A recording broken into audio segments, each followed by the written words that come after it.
c'est véritablement une source, si vous voulez, d'émerveillement de voir cette jeune génération de femmes. Rachel Kahn, c'est une femme dont l'intégrité, la volonté de dire la vérité, quoi qu'il en coûte, et il faut bien se replacer dans le contexte antisémite, raciste de la France d'aujourd'hui, c'est véritablement d'un courage extraordinaire. Ouais. Et puis à ses côtés, on voulait quelqu'un, si vous voulez, qui a véritablement démontré ce que c'est que de se battre. Sorti de Syrie, des tortures, des crimes de Syrie, exilé en Allemagne.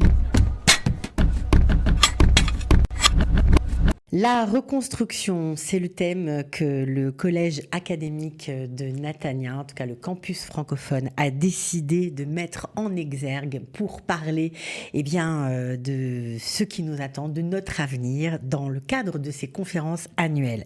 Pour en parler, nous avons le plaisir d'accueillir la présidente du campus francophone du collège académique de Natania, Claude Breitman. Bonjour Claude et bienvenue. Bonjour ma chère Cathy, merci de m'inviter, c'est tellement important pour nous. Et bien c'est important, et puis c'est important aussi pour nous, parce que c'est vrai que vous avez toujours l'art de convoquer, en tout cas d'inviter des personnalités attachantes, importantes, et qui nous donnent vraiment à réfléchir sur notre condition, et notamment la super conférence inaugurale que vous allez lancer, la reconstruction, courage et espérance, avec 2 femmes incroyables. C'est vrai. Écoutez, on a eu un petit peu de prémonition il y a quelques mois. Franchement. Au terme de ces années tellement difficiles, de ce cauchemar permanent, de ce sentiment d'impuissance, de ce sentiment où est-ce qu'on va chercher l'espoir, on a décidé de se lancer et de prendre cette phrase de Camus, l'espoir, c'est la première étape de la reconstruction. Il fallait absolument aller dans ce sens-là. Et on a eu beaucoup de chance. Parce que ce sentiment a été partagé par plein d'intellectuels, par plein de personnalités qui nous ont dit « Mais oui, c'est maintenant qu'il faut en parler, c'est maintenant qu'il faut reprendre ce rythme, cette vitalité, cet espoir, cette volonté de reconstruire. » Alors, moi je suis architecte, on ne va pas parler de pierres les unes contre les autres, sur les autres, mais au contraire, si vous voulez, d'essayer d'inventer un nouvel être ensemble, de pouvoir essayer d'envisager, si vous voulez, un avenir avec autre chose. Parce qu'on ne peut pas refaire le monde qu'on a connu avant le 7 octobre, c'est pas possible. Mais par contre, on peut essayer d'accoucher d'une autre manière de vivre ensemble, d'autres valeurs. Alors, la première chose qu'on voulait faire, c'est rendre un immense hommage aux femmes. Parce que... Oui, donc ça semble couler de source, parce que lorsqu'on voit l'affiche, il y a 2 femmes incroyables, c'est Rawan Osman et Rachel Kahn. On va dire qu'ils sont restés debout toute cette guerre. Magnifique. Pas seulement, en plus, elles ont un parcours personnel, si vous voulez, fulgurant. Fulgurant de résilience, fulgurant de combativité, fulgurant de courage. Et nous, en Israël, on a eu des femmes magnifiques pendant 2 ans, qui ont été vraiment le cœur, la source de la résilience de ce pays, dans les familles, auprès de leurs enfants, auprès de leurs époux blessés, femmes pilotes qui ont été en Iran, femmes sur les tanks, femmes dans nos postes de reconnaissance, etc. Elles ont eu un rôle essentiel. Et elles ont payé un prix très cher. Et elles ont payé un prix très cher. Mais c'est véritablement une source, si vous voulez, d'émerveillement de voir cette jeune génération de femmes.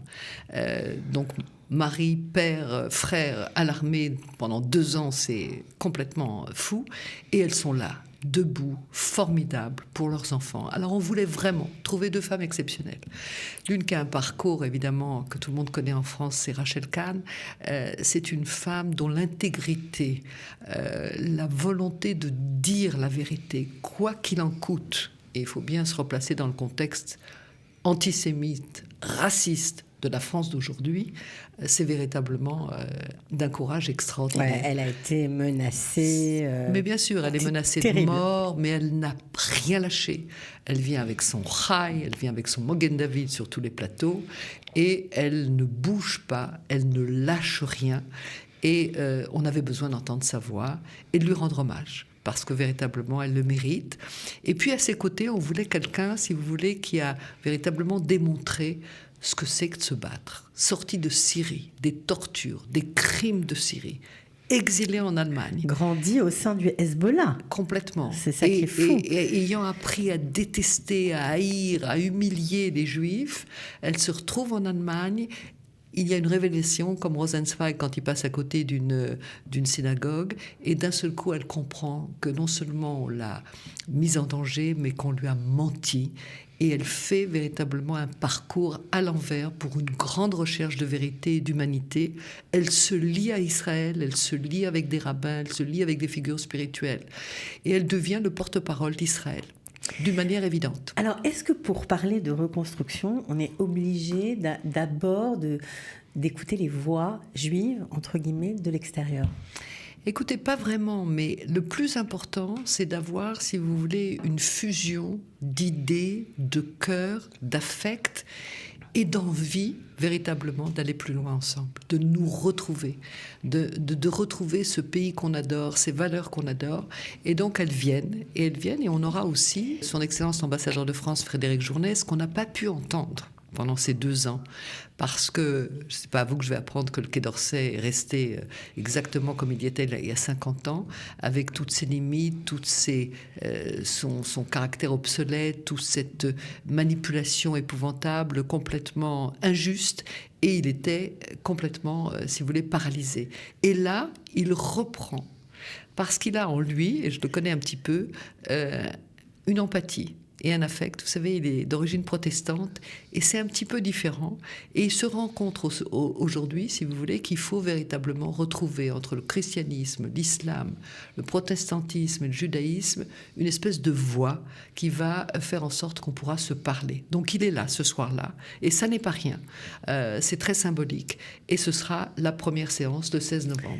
Alors, ce qui est génial, c'est que comme toujours, lorsque vous choisissez un thème, vous le décortiquez sous tous ses angles. Alors ça, bien sûr, ce sera la première entrée en matière pour parler de reconstruction, mais après, vous allez tout au long de l'année organiser d'autres conférences et vous allez parler de la reconstruction sous tous ces thèmes, le thème politique. Oui, on va décliner ce thème complètement. Je voudrais simplement rappeler qu'une semaine avant, on va aussi rendre hommage aux femmes, on va aussi se battre pour elles avec un très grand rendez-vous de la Coalition internationale de femmes qui a été formée il y a 2 ans à la Knesset et qui va nous permettre de mettre en évidence que les crimes sexuels contre les femmes dans le monde, que ce soit au Rwanda, au Congo, en Irak, en Ukraine ou chez nous, eh bien, sont passibles de la justice internationale. Il faut tout reprendre à zéro et faire en sorte que les démocraties dans le monde changent leur législation, changent leur attitude et soient aux côtés de ces femmes qui sont des victimes.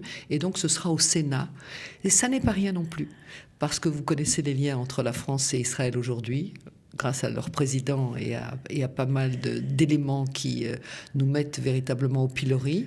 Et pourtant, le président du Sénat, Gérard Larcher, la sénatrice Dominique Vérien en charge du statut des femmes au Sénat, tous les deux se sont mobilisés pour être à nos côtés et je les remercie d'ici parce que ça prouve, si vous voulez, que le peuple de France, en dehors de l'Élysée, en dehors du Quai d'Orsay, et des gens honnêtes qui étaient à la manifestation contre l'antisémitisme, je vous rappelle que Gérard Larcher, il était au premier rang, eh bien, sont toujours fidèles à leurs valeurs et voient dans la communauté juive de France des frères. Et ça, c'est important. Et c'est très important, ce sujet des femmes et des exactions faites aux femmes, parce qu'Israël est le fer de lance en la matière pour tous les autres pays. Et le but est de, on va dire, transformer ce crime qu'on qualifie dans la législation internationale de crime de guerre en crime contre l'humanité. Exactement. C'est très, très important, c'est quelque chose de fondamental. On passe à autre chose et c'est une démarche historique qui nous a évidemment beaucoup occupés pendant toute cette année. C'était compliqué de mobiliser tous ces gens dont on a besoin, des législateurs, des Américains, des Italiens, des Allemands. Eh bien, Dieu merci, ils sont tous à nos côtés au Sénat et donc c'est très important pour moi de signaler cela parce que ça va dans le cadre de notre mission générale pour cette année, pour la reconstruction. Alors après, comme vous l'avez dit, on va décliner sous tous les angles. On va parler de la mémoire avec Roger Ferchenberg, on parlera des outils neuropsychiatriques avec le papa de Nathan Devers, le grand neurologue Lionel Nakache. On parlera de l'éducation avec Monsieur Blanquer, qui a été ministre de l'Éducation et qui vient nous parler de l'éducation. Et Dieu sait si nous, on est pour ça, parce que c'est notre mission essentielle, cette éducation indispensable pour faire en sorte qu'on arrive à dessiner d'autres êtres humains pour l'avenir.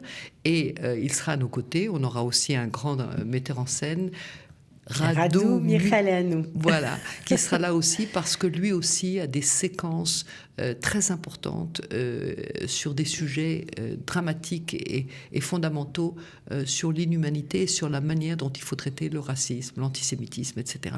On aura des témoignages avec Laura Bargman, on aura Toby Nathan qui viendra nous parler aussi de cet espace psychiatrique qui peut véritablement être d'une aide fondamentale pour la reconstruction de nos blessés, de nos traumatisés, de nos post-traumatisés, et puis aussi donner une leçon à nos fonctionnaires ici en Israël pour leur dire voilà, il faudrait faire autrement, il faudrait faire comme ça. Est-ce que vous êtes entendu? Est-ce que lorsque vous faites ce genre de conférence, qu'il y a des conclusions, est-ce que ça monte encore un peu plus haut?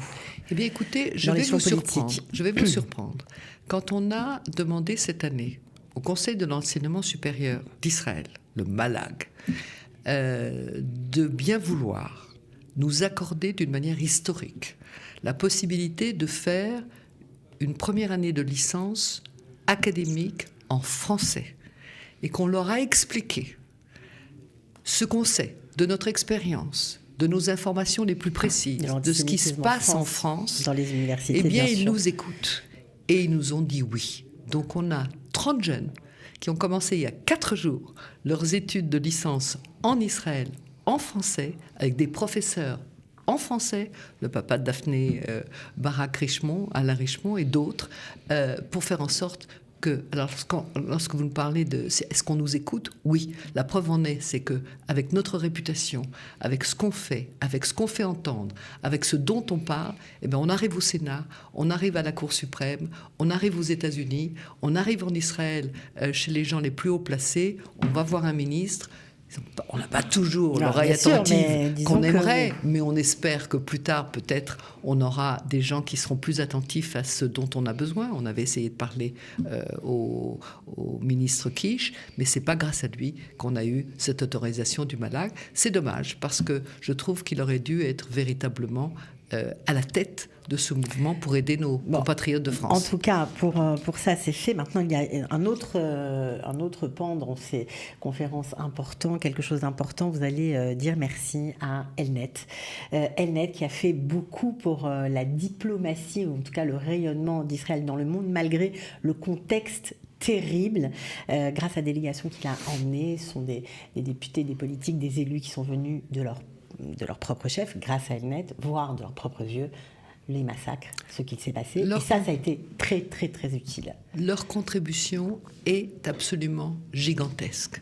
Ce sont des gens qui, jour et nuit, travaillent pour faire passer la vérité d'Israël.